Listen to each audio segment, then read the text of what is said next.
जे इथे कामगार 600 लोकांना आज कामगार लोकांच्या पाठीमागे कोणीही नाहीये, कोणता पक्ष नाहीये, कोणती सुनित्रा वहिनी नाहीये, कोणीच नाहीये त्याच्यासाठी. आणि आज ह्यांचे विचारपूस करण्यासाठी ह्यांच्या मुद्द्यावरती आज 5 वर्ष कामावर असताना न विचारता हे लोकांना कामावरती काढण्यासाठी आज इतका मोठी चूक करताय आणि त्यांचे प्रश्नावर मुद्दे उचलणारा पण कोणी नाहीये. त्याच्यासाठी आज हे सगळे मुद्दे घेऊन मी इथे अर्ज दाखल जमा केलेला,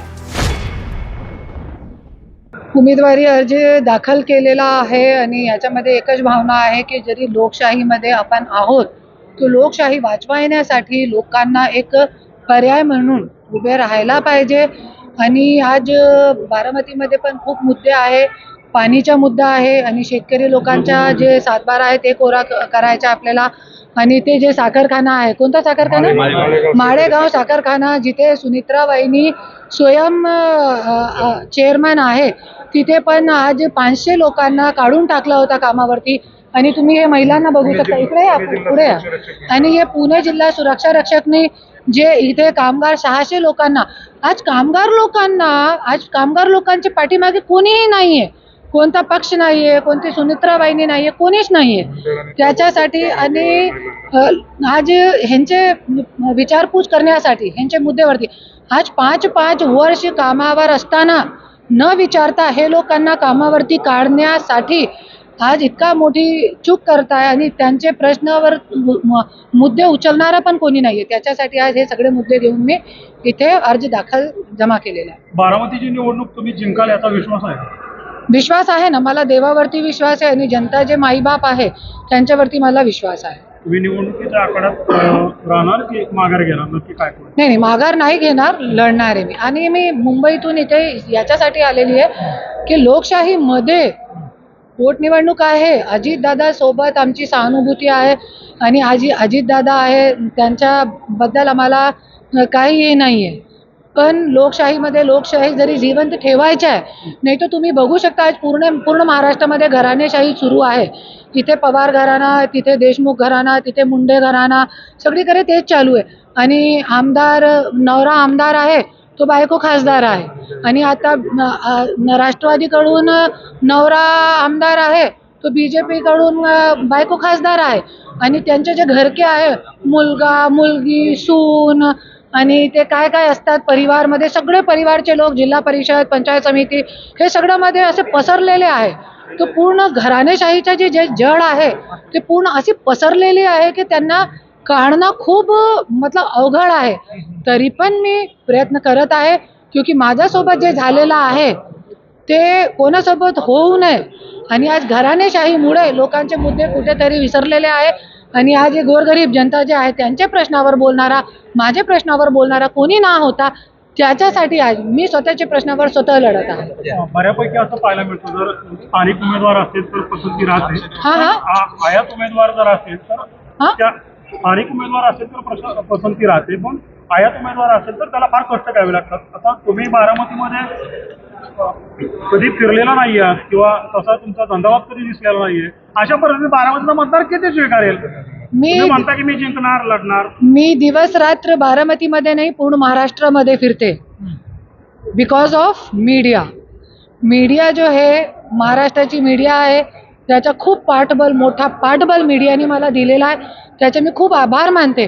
आणि जसे तुम्ही सांगितलं की मी फिरलेली नाही आहे, दिवस रात्र मीडियावाले लोक मला दिवस रात फिरवतात, फक्त बारामतीमध्ये नाही पूर्ण महाराष्ट्रामध्ये. तो आज करुणा धनंजय मुंडे जे आहे ते नावाला ओळखीची गरज नाहीच आहे आणि फिरण्याची गरज पण नाही आहे. लोक मला निवडून देतील या गोष्टीची मला खात्री आहे.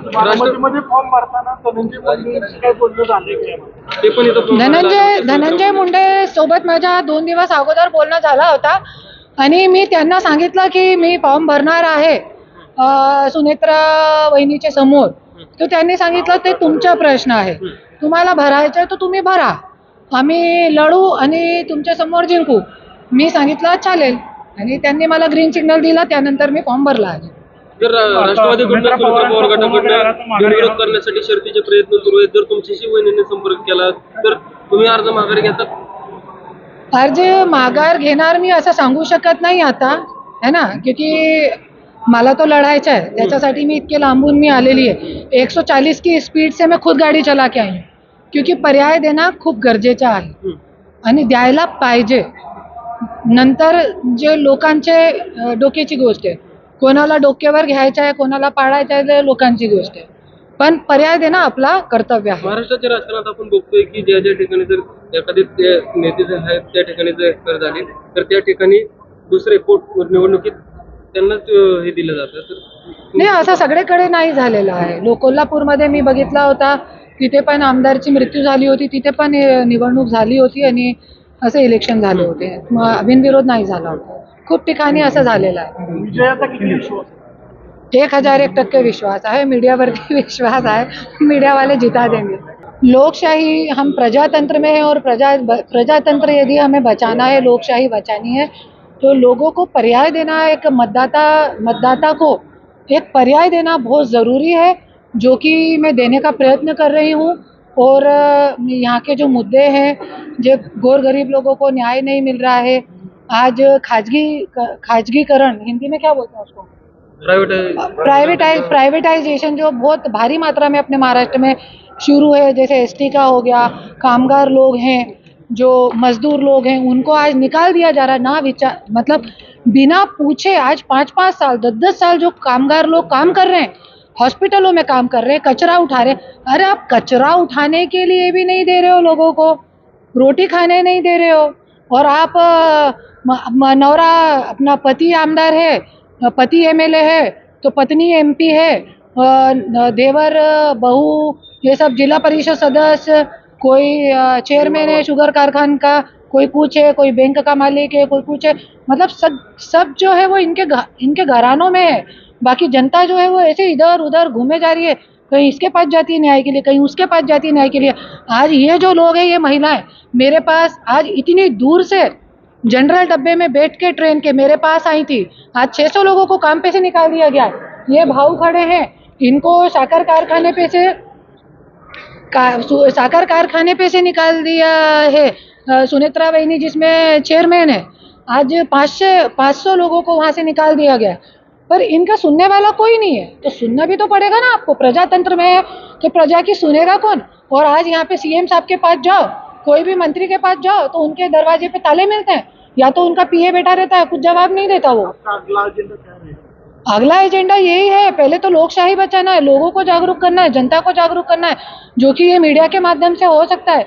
क्योंकि जनता जागरूक रहेगी और 500, 200 या 1000, 2000 लेके मतदान देना छोड़ो, 2000 रुपये ले लो, वो आपके ही हैं, पर मतदान आप सही व्यक्ति को करो, मेरे जैसी कनखर औरत को करो.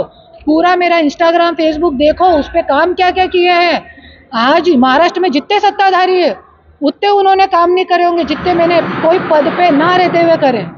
मेरा इंस्टाग्राम चेक करो, उसके बाद मतदान करो. और ये पैसों के दम पे मतदान मत करो, हराम का पैसा हराम में जाता है. आज नामांकन किया है, सुनेत्रा वहिनी का नामांकन अर्ज करते हुए धनंजय मुंडे आए थे. आपकी और उनकी बात हुई थी? धनंजय मुंडे से मेरा 2 दिन पहले ही बोलना हो गया है. उसने मुझे वही बोला कि मैंने उसको वही बोला कि मैं फॉर्म भरने जा रही हूँ सुनेत्रा वहिनी के सामने, तो मैं भरूँ कि नहीं भरूँ. तो उन्होंने मुझे एक ही बोला, तुम्हारी मर्जी है, तुम्हें भरना है भरो, और तुम्हारे जैसी हमारे सामने काहे लगेगी, तुम हो ही क्या हमारे सामने. इतने बड़े मोटे क्या ही बोला था, मेरे को ध्यान भी नहीं आ रहा कि इतने बड़े सत्ताधारी पक्ष है, तुमको अपना पेट्रोल पानी ऐसे वेस्ट करना है, तो तुम जाओ पर्चा भरो और लड़ो, हम तुम्हारे सामने जीत जाएंगे. जितने कितनी उम्मीद है? जीतने की मुझे 1001% उम्मीद है. और पूरे मीडिया पे हर जगह मेरा प्रचार प्रसार रोज चालू है. मेरे काम की पावती लोग मुझे देते हैं, फोन करके देते हैं. और आज आप भी देख सकते हैं, मैं तो पहली बार आई हूँ, फिर भी आज इतने सारे कार्यकर्ता साथ में हैं. तो यही मेरे काम की पावती और यही विजय का तिलक है. धन्यवाद.